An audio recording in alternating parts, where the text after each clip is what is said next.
Hi, and welcome. You're listening to the X22 Report. My name is Dave, and this is episode 826B, and today's date is November 24th, 2015, and the title of this episode is U.S. NATO using Turkey to provoke Russia by downing a jet to start the war. Let's get into the economic collapse, political, and geopolitical news. Now, Pew has just come out with a new national survey, and this is coming from the Pew Research Center, and it reveals how distrustful the American public feels about the media. Right now, 65% say the national news media impacts the country in a negative way. Maybe because the corporate media is lying to the public. They're not doing any investigative reporting. They're not really digging for facts. And they're following the script from the government. Yes, this would pose a problem. And to go further, Americans simply do not trust the federal government. Only 19% believe they can trust the government in Washington to do the right thing. Well, again, we have to go back to, are they telling us the truth? Are they working in the best interest of the people? And what we found out from all our research is that they're working in the best interest of corporations, central banks, special lobbyist groups, and not the American people. And this is why you see the American people not trusting the federal government right now. For example, there's a bill that's being introduced that would view corporate crimes as an honest mistake. Wealthy conservatives are pushing a bill that would excuse corporate leaders from financial fraud, environmental pollution, and other crimes that America's greatest criminals deem simply reckless or negligent. The Heritage Foundation attempts to rationalize saying someone who simply has an accident by being slightly careless can hardly be said to have acted with a guilty mind.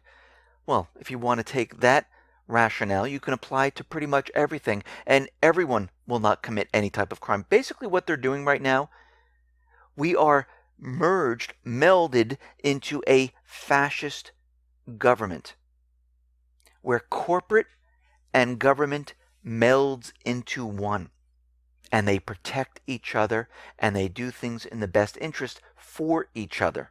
And this is what we're seeing at this point. Now, to take this a step further, we are definitely seeing that everything that comes out of the government at this point is not a benefit to the people. They are not a benefit to the people. Look at Affordable Care Act. Look at the Patriot Act. Look at the USA Freedom Act. Look at everything they push out there. Whatever the titles say, they are the opposite.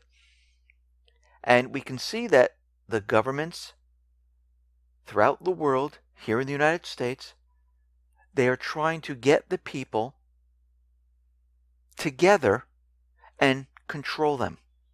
And they want to make sure that they are spying on each other.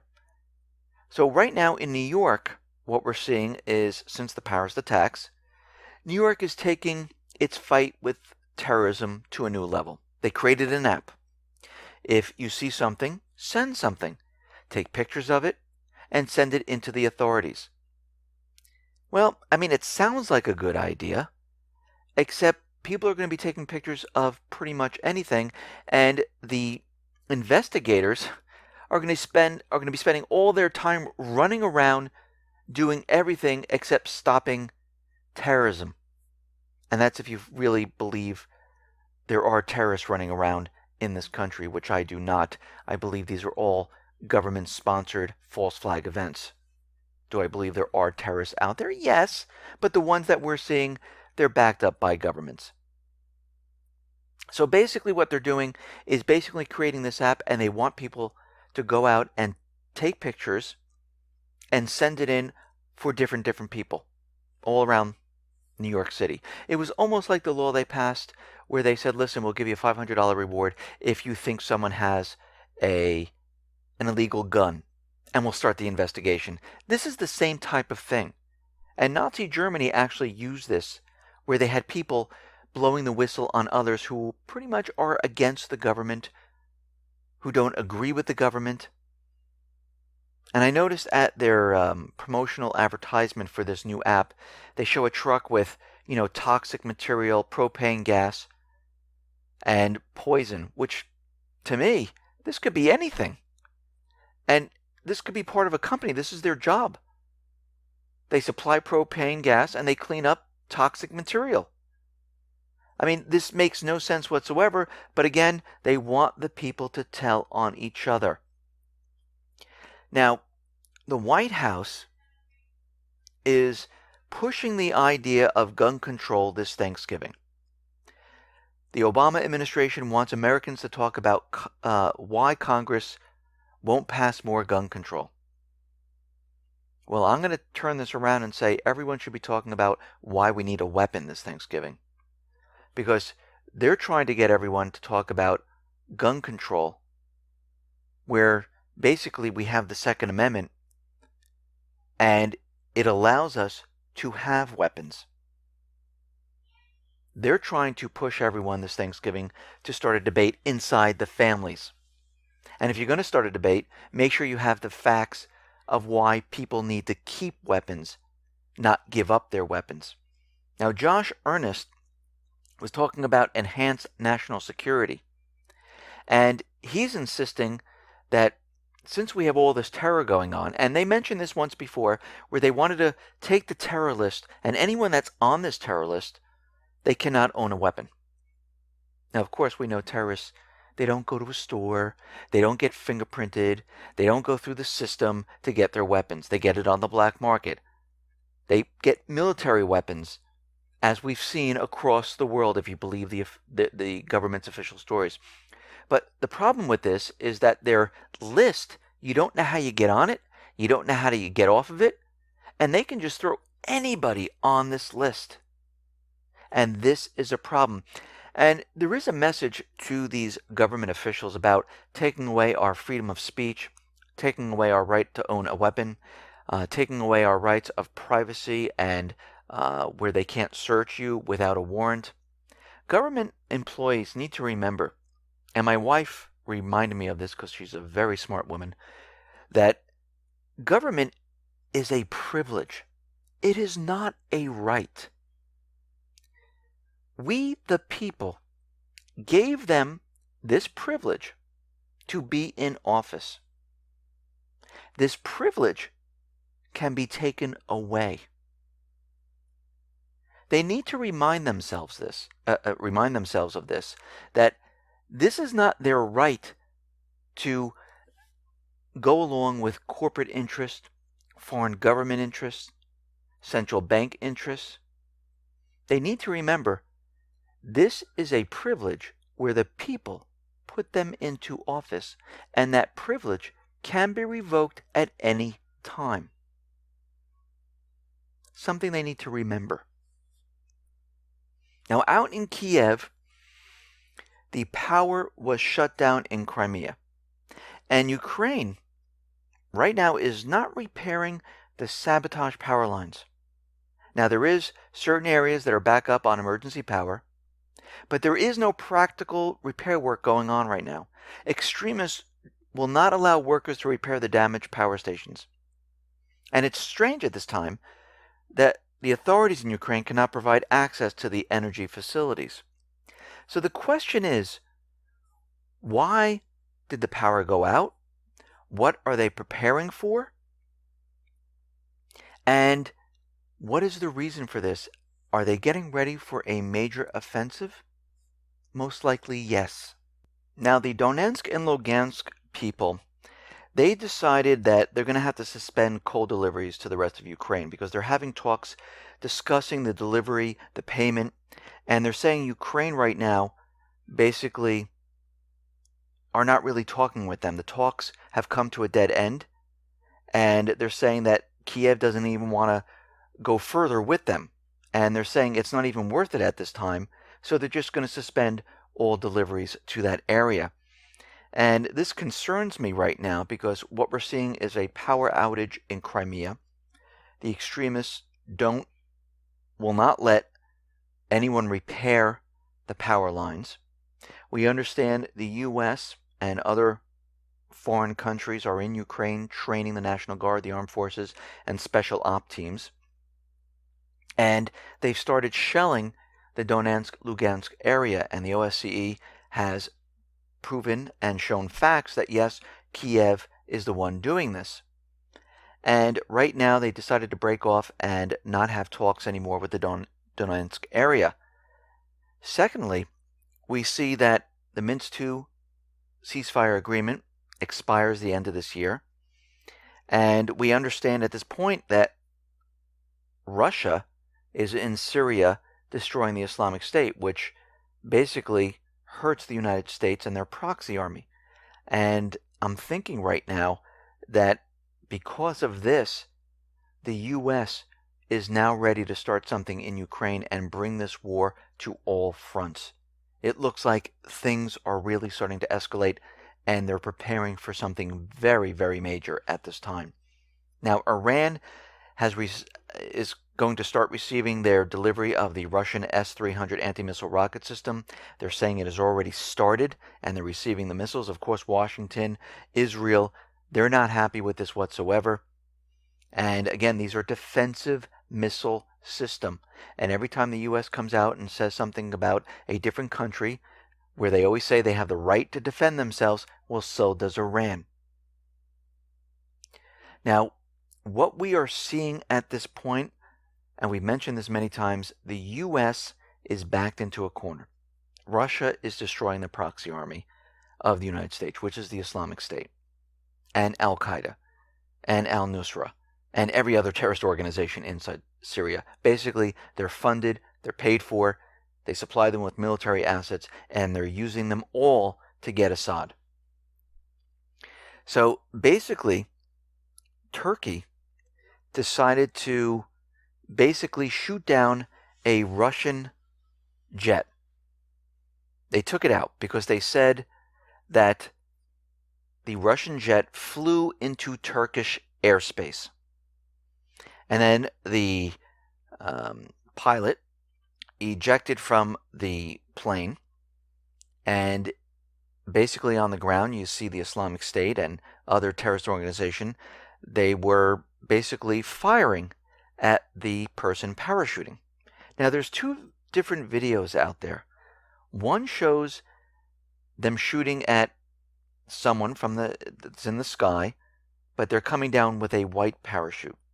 Then there's another video showing them shooting, and the person coming down is in a red parachute. So we have two conflicting videos right now, which makes no sense.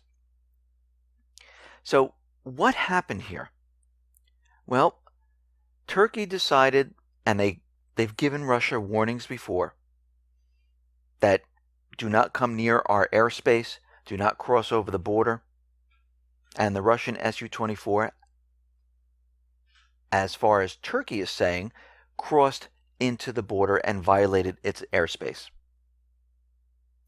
And then we see that a Russian helicopter was sent to rescue the pilot, and the Syrian opposition said they shot it down using a TOW missile, which is supplied by the United States. So what are we seeing here? We're seeing the United States and Turkey now provoke Russia. This is what they are pushing for right now. They are pushing for a war, and they're doing whatever they possibly can to provoke Russia into doing something. So something right now doesn't make sense.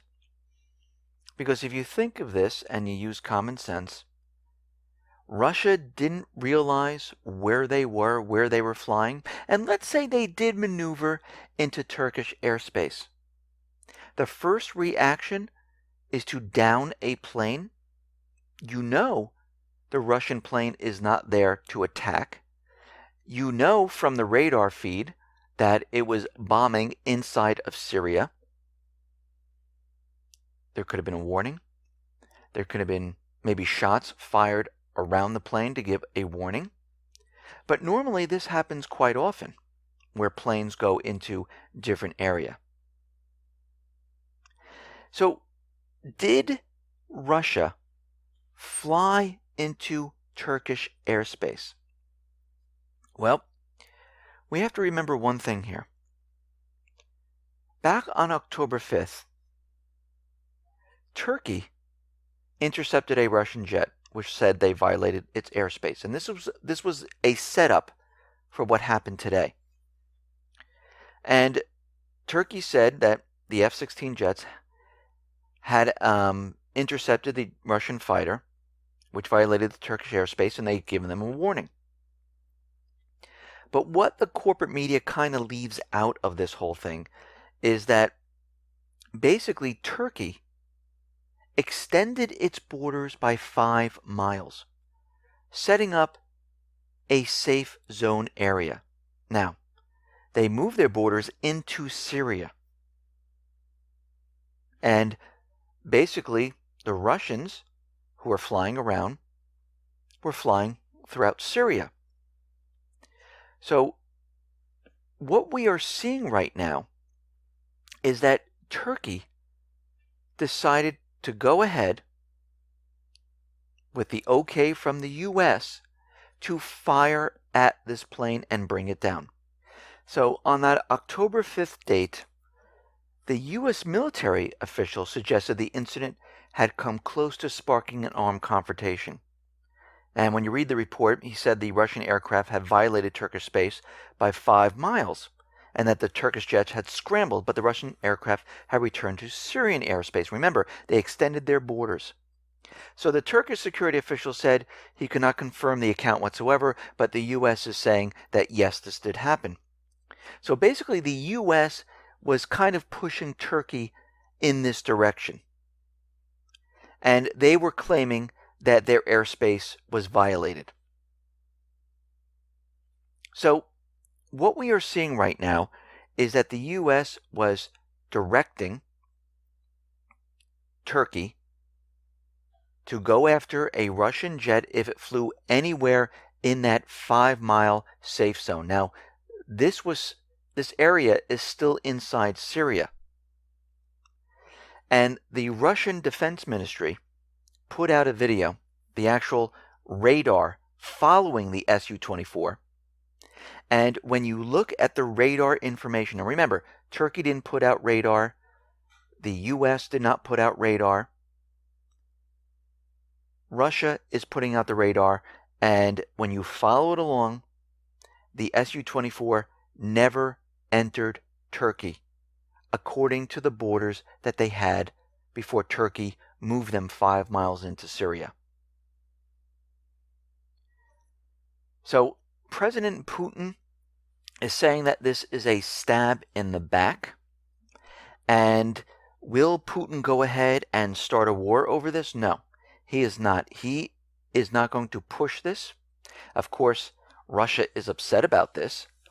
And basically, they're taking precautions right now. They're upping their security.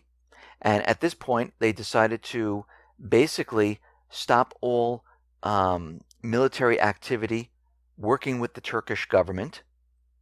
And going forward, this is going to be a problem. Now, we understand, if we believe the Turkish official story and the U.S. official story, and if we go with that line of thought that, oh, Russia jet, they flew into this area and they, accessed Turkish airspace. But let's think about this for a second logically. Turkey has been bombing the PKK in North Iraq without the permission of the Iraqi government. Did they shoot down the Turkish plane? No. Israel regularly violates the airspace of Lebanon and Syria, and actually bombs Syria. Have their planes been shot down? No. U.S., France, Britain, Jordan, they all violate Syrian airspace. Under the pretense, of course, of getting terrorism. But does Syria come and shoot their planes down? No. This was extreme. This was uncalled for. And it was used, of course, for many different agendas. One was to provoke Russia. The other one, if we remember, Turkey got rid of the Patriot air defense system. And this could be part of the agenda to have them bring the system back into the country. But we can see the main objective was to provoke Russia at this point. So the flight data was released by Russia, and it shows that the Su-24 never entered Turkey airspace and was attacked while performing legitimate maneuvers over Syria. And Putin right now is out there saying that this goes far beyond what Turkey should be doing. They took the side of the Islamic State and they were protecting them. This is why they shot down the plane. I mean, he said Turkey is behaving as if Russia shot down its own plane. He says there is no way that the Russian plane threatened Turkey in any manner whatsoever. Remember, the U.S. and Russia signed an accord with the U.S. to avoid air incidents just like this. And Putin is out there saying, listen, oil from the Islamic State is being shipped to Turkey, and Turkey then goes ahead and sells it. They're basically working with the Islamic State. They get military support from the U.S., they get military support from Turkey, and from the other Middle Eastern countries. They're all supporting terrorism at this point. So basically, Putin is out there saying Turkey now supports the Islamic State, because that's really what they're doing. They were saving their armed forces on the ground. Because as we know, Russia has been bombing this entire area, pushing the proxy army back, and they're losing the battle. And as we move forward here, we're going to see the provocations continue and get worse as we go on. So NATO called an emergency meeting, and they wanted to look at the events. They're saying that everyone should calm down at this point. Of course, they're absolutely loving this point of it because they brought down a Russian plane. And basically, you're going to know that they're going to try to push this a little bit at a time to try to get the war started. Paul Craig Roberts is out there saying that the Turkey's unprovoked shoot-down of Russian military aircraft over Syria raises interesting questions. It seems unlikely that the Turkish government would commit an act of war against a much more powerful neighbor unless Washington had cleared the attack. Well, let me just say, everything leading up to this, they most likely did. And now Obama is saying that the moderate Syrian rebels include all the terrorist groups. Well, this is kind of ridiculous because they're terrorists. And we knew they included all the terrorist groups. We knew from the past that they were all working together. There was no such thing as all these separate groups. They're all one and the same, all being funded by the same thing. They're all getting the weapons from the same area. And Russia and Iran are saying, listen, they will oppose any attempt to externally remove Assad. The only way Assad can be removed is by the people voting. Now, we understand that the United States is trying to convince everyone that they're going after the oil tankers. They dropped the leaflets on the ground, warning the drivers to get out of the truck. Why would they do this at this point? Makes no sense unless they're trying to save their proxy army. And something else very interesting happened. The U.S. military intended to destroy all the trucks, but what happened was they ran out of ammunition, and they just couldn't get to all of them. They destroyed some of them, but they just couldn't get to all of them because they ran out of ammunition. Wait, so they're trying to tell us, and this is coming from the Army Colonel Stephen Warren, they're trying to tell us that they were set up to do this this run to destroy the convoy of tankers. They knew how many there were, and they just didn't have enough ammunition. Does that make any sense? Absolutely not. Now, we understand the United States government central bankers, they're preparing for a major false flag event.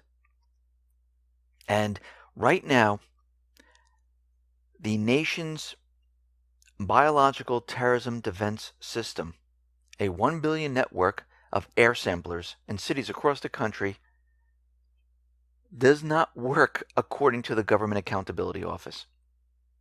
The GAO report challenges the Department Central's claim about the BioWatch. And they're saying from this 100-page document that this BioWatch system just does not work. So we are open now to any type of biological weapon. This is all being prepped for the main event. This is what we're seeing right now. And leading up to this main event, because first they have to show that the economy is collapsing from an outside source. And we've already seen the events unfold in Paris. We see lockdown in Belgium. We see the forces in France going after many different areas, locking down the system. And I wouldn't be surprised if this holiday season there is a cyber attack on retailers and maybe financial institutions. Because there's a strange warning out there that U.S. retailers now are hunting for a malware which was placed into their system dubbed ModPOS, M-O-D-P-O-S, saying that it could bring down the entire retail system, including hospitality companies, payment card processors, and each company is looking for this malware during the holiday season. This would be a perfect event to explain away why this holiday season was a complete disaster, because they have to show that another group or country caused the economic collapse. And it seems like we're leading into this right now. And then we get the word that the State Department issued a worldwide travel alert due to increased terrorist threats. We haven't seen anything like this since December of 2014. And they're going to keep this alert alive for the next 3 months. So what are we seeing here right now? And the alert expires, by the way, on February 24th, 2016. So what are we seeing right now? We're seeing a war being pushed in Ukraine. There's a blackout in Crimea. The power stations are not being repaired. We see they're getting ready for a major offensive. We see Russia in Syria right now destroying the Islamic State. Turkey decided to protect the Islamic State by shooting down a Russian jet, and they wanted to provoke Russia by the go-ahead from the U.S. government. We see there's terror everywhere. There's a malware now in the retail system that might bring down the retail system during the holiday season. And we have this State Department worldwide travel alert, which will expire February 24th. And the State Department is saying that all citizens should, watch where they are, avoid crowds, and they might be at risk of traveling. All of this happening all at the same time as the economy is completely falling apart and crashing. What we are going to see is a multiple event situation which is going to be so horrific, something we haven't seen ever in the history of the world, to bring us into the next world war. This is where we are headed at this point, and you need to be prepared. Listen, everyone, thanks a lot for listening. Be well, be safe, and especially be prepared. Thanks a lot.